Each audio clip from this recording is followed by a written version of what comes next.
This is an interview with Kateryna Bondar, a former advisor to the Ukrainian Ministry of Defense, an expert on emerging military technologies, and a fellow at the Center for Strategic and International Studies. When people talk about the role of technology in the war in Ukraine, it often feels like things are changing, but not that much.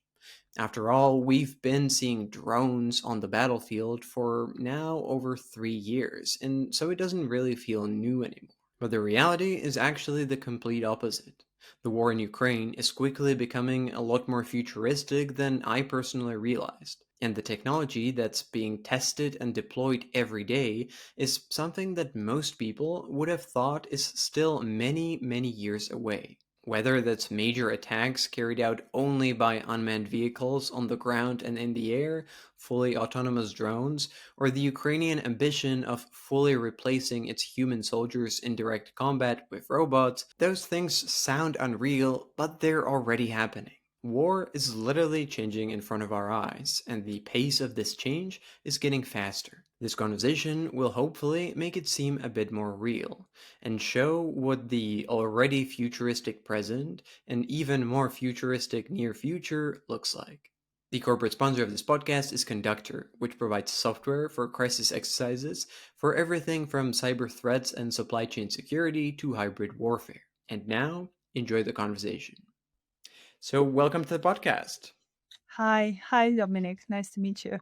So, we're going to be talking today about what kind of new cutting edge military tech is being used in the Ukraine war and how is it shaping the battlefield and how it's being used by mostly Ukraine but also by Russia. And today I think that by many people the Ukraine is rightly seen as actually one of the most technologically advanced militaries in Europe because of all the technology that they've received and developed themselves. But it definitely was not always like this. And so, maybe to understand it better, it would be good to start the discussion in the beginning and go back before this full scale war and before the 22 invasion and to understand what the Ukrainian military looked before that back then.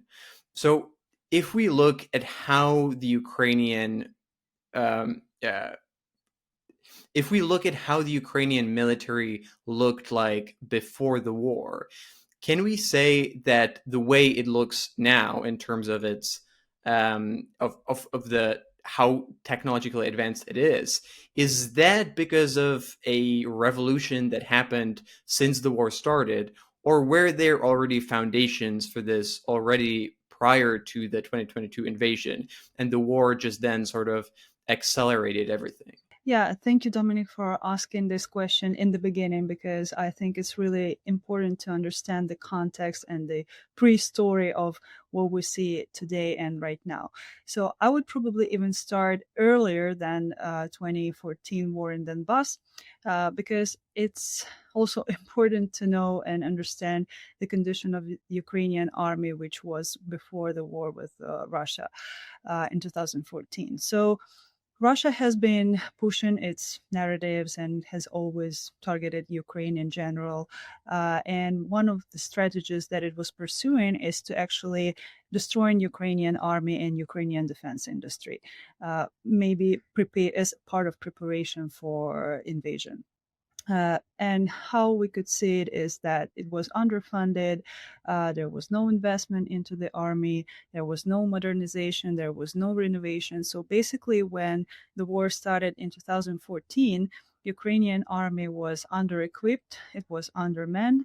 And basically people went to war, a lot of volunteers, and they were fighting in sleepers without helmets, that kind of thing.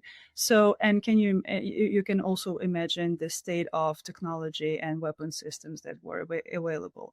So this need actually provoked and motivated civil engineers, volunteers to contribute to the army, whoever could contribute whatever. So these were skills. People were donating money. Software engineers joined volunteer groups who started developing software for situational awareness.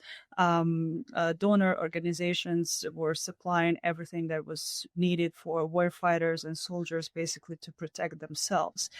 And at this point, we're not talking about full scale deployment of unmanned systems, basically drones as we see it today.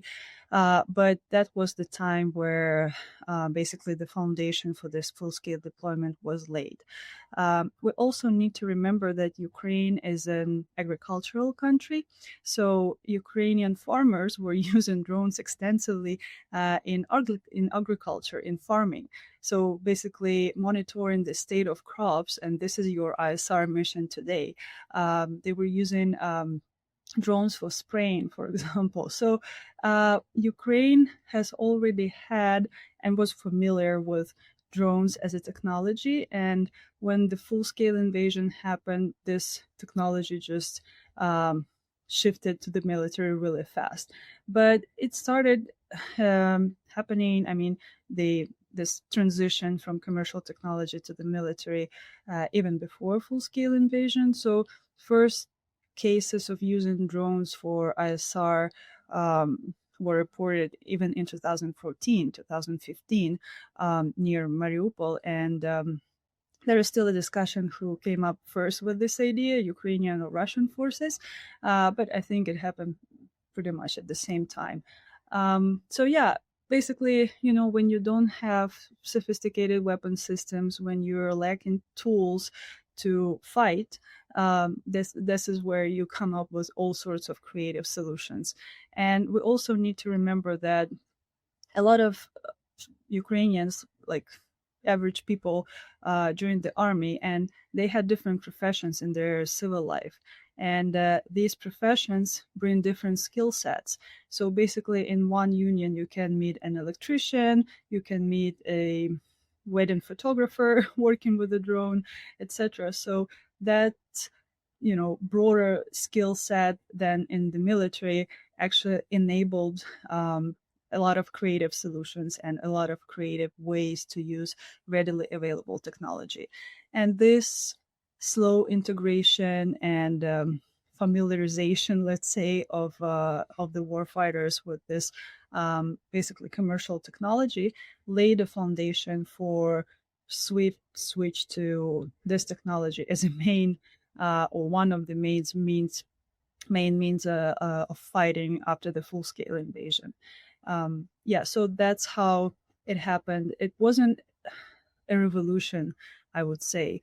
It was an evolution rather than evolution. So, and Ukrainian military was pretty familiar with this kind of technology even before full scale invasion, and that's why it happened so quickly, basically. I guess maybe on that note, when I thought about it, I always thought that what probably helped as well was that on one hand, Ukraine has always been one of the, in terms of GDP per capita, it has always been one of the poorest countries in Europe. So it was severely constrained in resources. But on the other hand, it had historically really strong background in science and tech and technical education, and a lot of technically educated people in engineering and STEM and coding. So maybe the combination of the two is a really good background to then be innovative in civilian life and in military. Yeah, that adds up, all this technological education, skills, knowledge, it all poured to the army. And actually, not every army in the world can afford this broad range of professions to be available for the military. And that's kind of the Ukrainian magic. Unfortunately, that's a bad word, bad conditions for the magic, but that's how it happened. Yes, you're totally right. These are also very important factors for that. I want to talk about how it then developed since the beginning of the war, but maybe before that, because you've mentioned drones, and when we talk about military technology, new military technology in the war and in Ukraine, a lot of people imagine drones, but it goes beyond that, right? There's a lot more different types of new innovative technology that's being deployed, tested, developed. So can we maybe give a bit of an overview of what kinds and types of innovative military tech are actually being either already used or at least tested and developed in Ukraine, either by Ukrainians or by Ukrainian allies? Yeah, sure. So I'll probably continue with what I have already started, and that's a big chunk of technology and innovation that Ukraine has, and Ukraine has actually developed by itself. That chunk of technologies is software for situational awareness and fire control. So currently we have around 15 to 16 different software platforms which enable situational awareness and help to adjust the fire and control the fire. So that all started to being developed before full-scale invasion. And as I said, Ukrainian army was completely blind because there was no investment into any intelligence. Technological intelligence, defense intelligence, and the warfighter basically didn't have any eyes on the battlefield. And this is where civilian engineers, software engineers, mobilized their efforts and united into volunteer groups and started developing software solutions, basically, which integrated different data streams, different sources of data, and transformed that data into actionable insights. So, what I mean is that Delta system, for example, one of the most well-known systems today. It was developed by a volunteer group, Aerorozvidka, and it started as a drone footage analysis platform, basically, and then they kept integrating different data sources: satellite imagery analysis, acoustic analysis, text analysis, because Ukraine gets a lot of information from text messaging. These are groups of Ukrainian intelligence and reconnaissance missions. These are chatbots collecting reports from civilians. This is intercepted communications from Russians. And this is a huge amount of data coming in every day. So Ukraine and these volunteer groups focused on transforming these data flows into actionable insights. And basically, it's a digital map which is available on any device, basically, from smartphone, tablet to a computer, where you can see all these data streams analyzed and transformed into basically objects on a map. So you can see what's happening on the battlefield. And this is only one such software system. It was officially adopted by the Minister of Defense, and now there is a regulation which actually requires to use this software for the whole defense sector. It's 14, I guess, agencies for now. So that all started with this grassroots projects from civilian sector and was developed by civilians, basically. Another big chunk of technology is, of course, technology which enables drones. And currently, the latest, I would say, trend is enabling drones with AI, specifically for ATR, automatic target recognition, and autonomous navigation. And this is what is helping to overcome the biggest issue for any unmanned system on the battlefield, which is electronic warfare.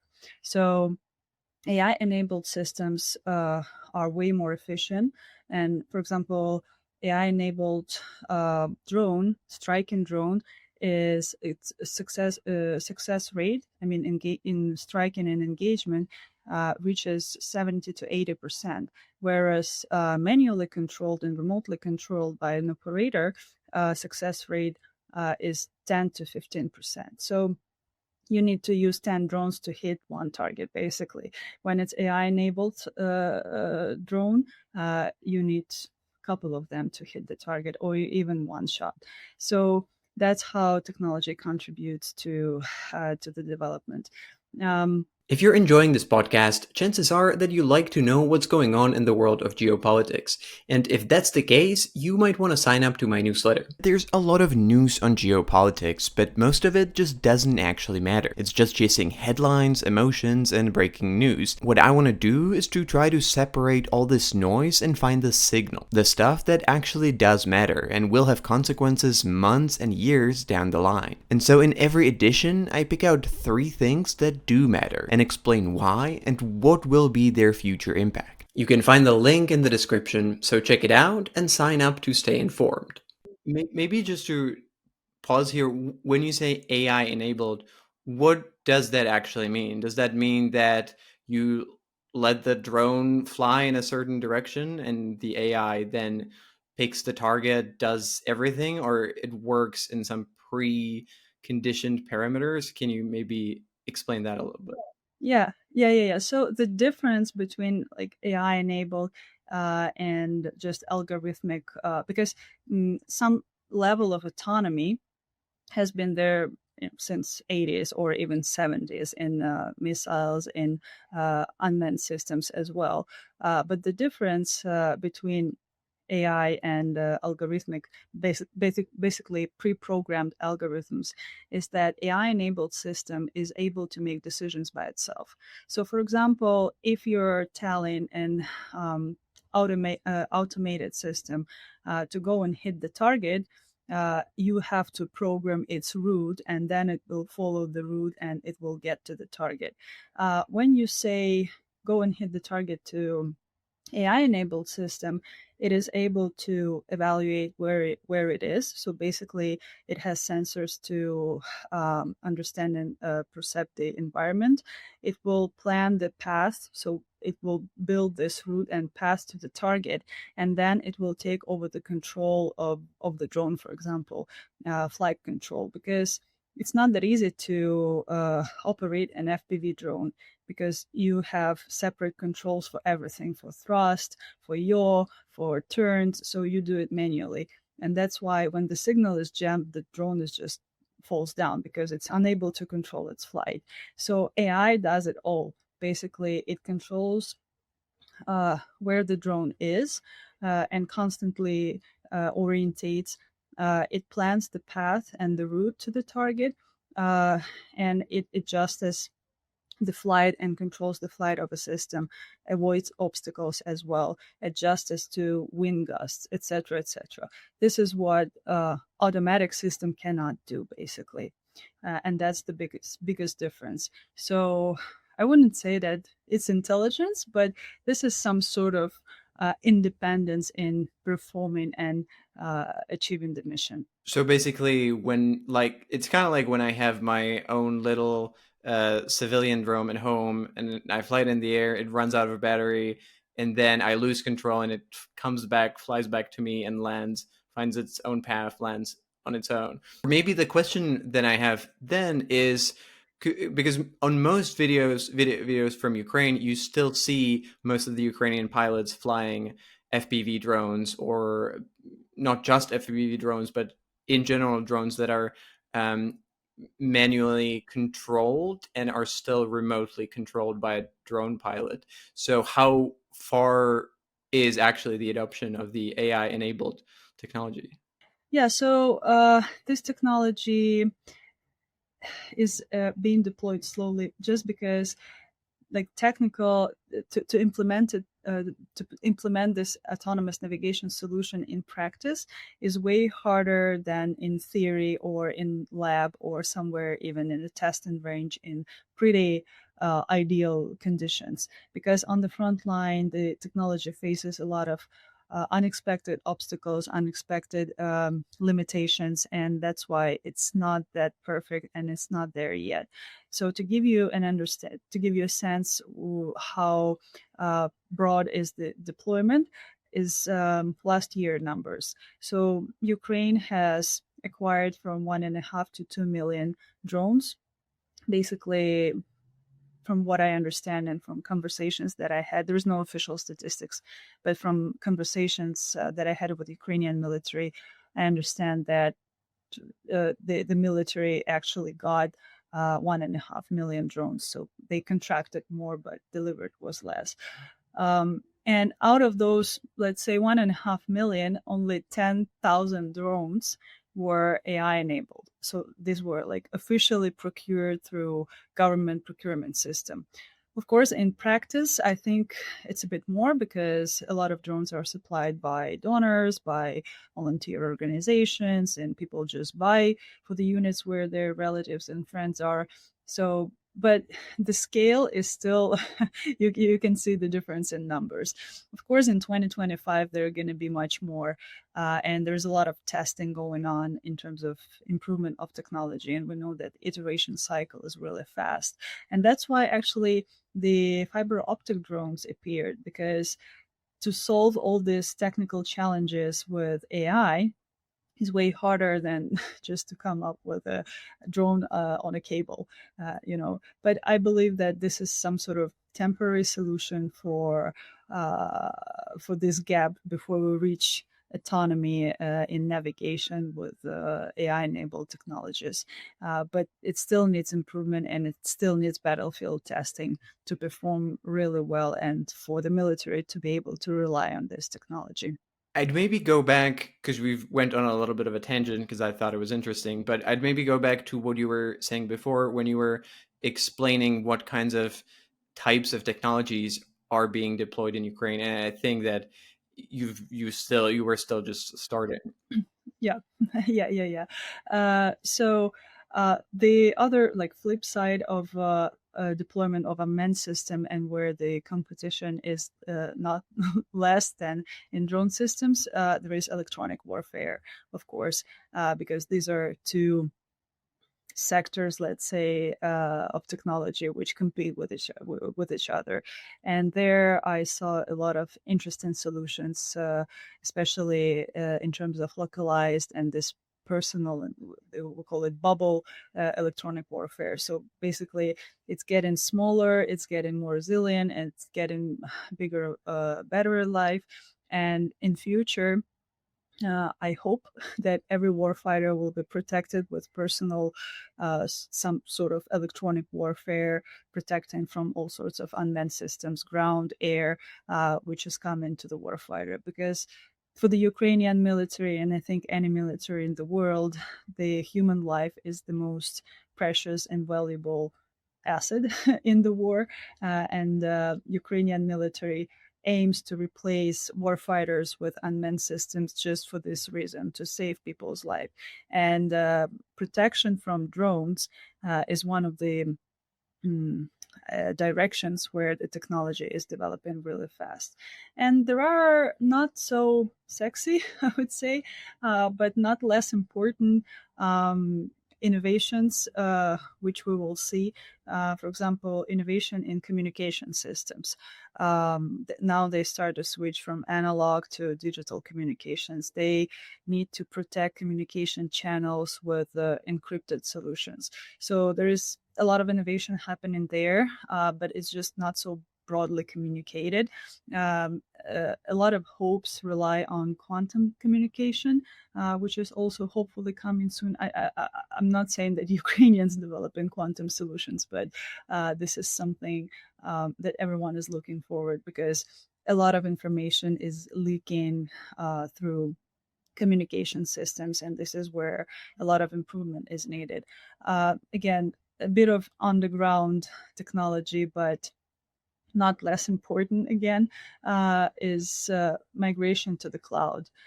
So for Ukraine, it's again existential need to protect its data. So any physical place where you keep data is under threat of a strike. So Ukrainian data sets, databases, uh, everything basically migrated to the cloud. This is something that here in the United States have been discussed for multiple years. Multiple strategies on improving digital infrastructure have been discussed, developed, but not implemented yet, because this is not kind of obvious. I mean, it is obvious, but it's just not so hype and not so cool as drones. But Ukraine did a lot of really important work in protecting its physical infrastructure and updating its underlying foundation for the military software and digital infrastructure, which is a considerable step for such a country as Ukraine with limited resources. But again, this existential threat pushed Ukrainian leadership to do that. So there are like different combination of technologies that are really prominent but not well discussed. And probably last thing that um, I want to say about is OSINT technologies, because Ukraine is constantly undergoing and feeling Russian attacks, not only in physical battlefield, but also in cyber and information war, because this is hybrid war. And still, Russia is trying to play on social divides inside Ukraine, spreading disinformation, misinformation, etc. So Ukrainian, again, civil engineers really focused uh, on identifying that disinformation, on fact checking, on protecting its media environment from Russian narratives. And there is a lot of interesting solutions in this area, because basically they also use AI and most recent technologies to make sentiment analysis, to identify those narratives, to analyze and identify how Ukrainian population reacts to some pro-Russian narratives. And this is also a very important front of this war. Maybe it's not so, again, obvious and tangible, but not less important, because that has been Russian playbook for the past 30 years, when it was trying to separate Ukraine into Russian and Ukrainian speaking population, into those who live in the West and in the East. And that all happened in media environment through pushing Russian narratives. So now Ukrainian engineers develop a lot of interesting technologies to um, identify these threats and to counter them. And I think this is also a huge, this technology has a huge potential in other countries across the world. Just a quick break here to let you know that the corporate sponsor of this podcast is Conductor, which provides software for crisis exercises for everything from cyber threats and supply chain security to hybrid warfare. Thank you, Conductor, for sponsoring this podcast. And now, back to the conversation. I think in terms of the more sexy technologies, or the ones that are more easily understandable and it's more possible for a regular person to imagine. Well, I feel like one thing that we sort of missed, or maybe I've missed it myself, but I think that what we haven't discussed are, apart from drones, so basically aerial unmanned vehicles, you also have ground unmanned vehicles, which I'm not sure if you also call those drones, but it seems that those are also being deployed in Ukraine more and more, but they're not getting as much attention as the ones, the FPV drones, or the more traditional drones that we tend to think of do. And I'm not sure if that's because they're not deployed as much, or maybe they're not as effective so far, but they do seem to start to become more prominent. Yeah. So I'll explain how we treat this situation in the military. So there is a big class of systems and technologies called unmanned or uncrewed systems, but they operate in different domains. So yes, when we're saying a word drone, probably it sounds more like aerial drone, right? So it operates in the air, but it's the same type of technology. Is just ground system or naval, like sea system. So these are different domains where they operate, and that's why I have put them under one bucket, let's say, into one bucket. But yes, you're completely right. And ground systems show a huge potential, and you're absolutely right that they receive less attention and they're less deployed and developed for now. But and there's a number of factors for that. Like one of them is that ground systems are actually more expensive, are like if we put it simple, they're more complex. They require more resources for development and production. And if we're talking about software, ground navigation is way harder than aerial navigation. And all these issues are still not solved. And that's why ground systems are not that broadly deployed. But they have a huge potential because, same as aerial systems, they can perform and execute different missions. So one platform can be a platform for turret, and then it becomes remote shooting gun.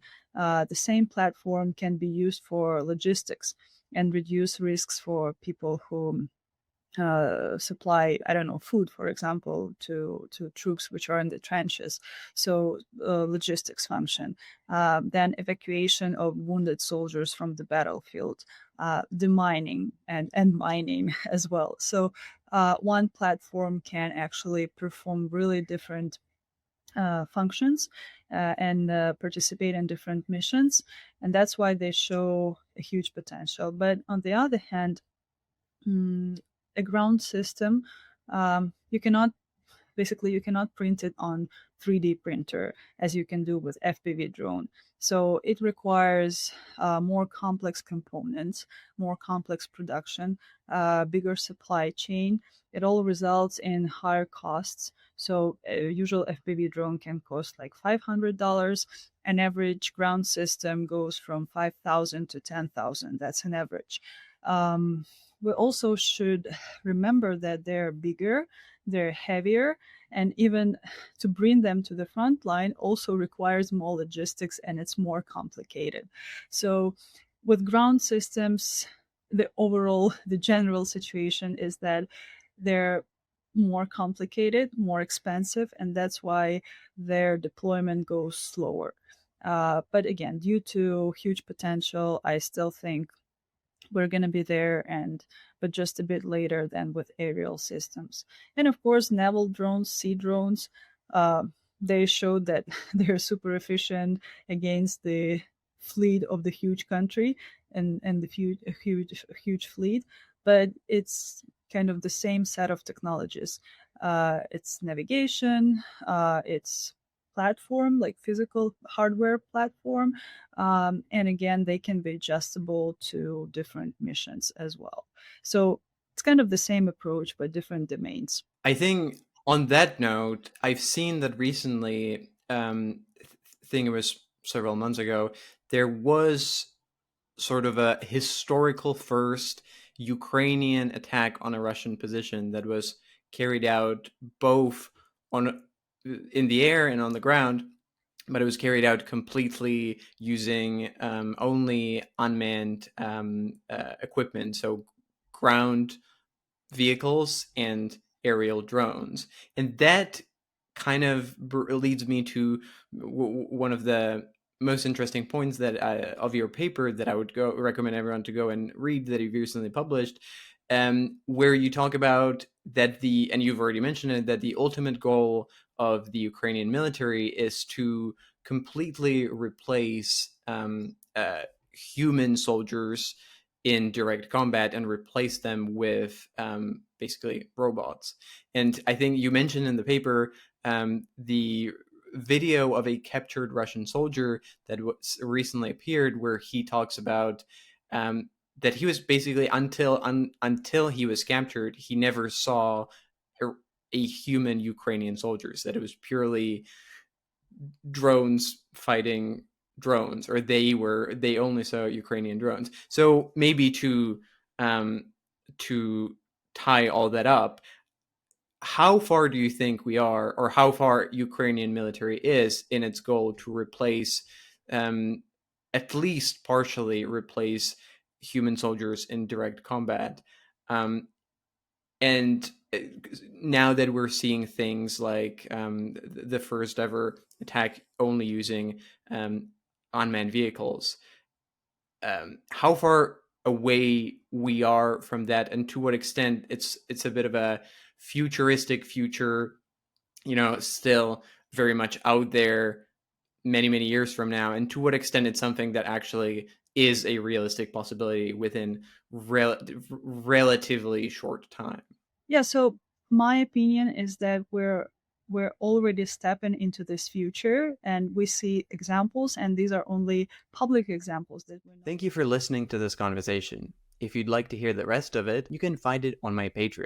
Click the link in the description or go to patreon.com/decodinggeopolitics. And if you decide to become a supporter, you get bonus content, Patreon-only episodes, and you will be able to ask questions to my future guests.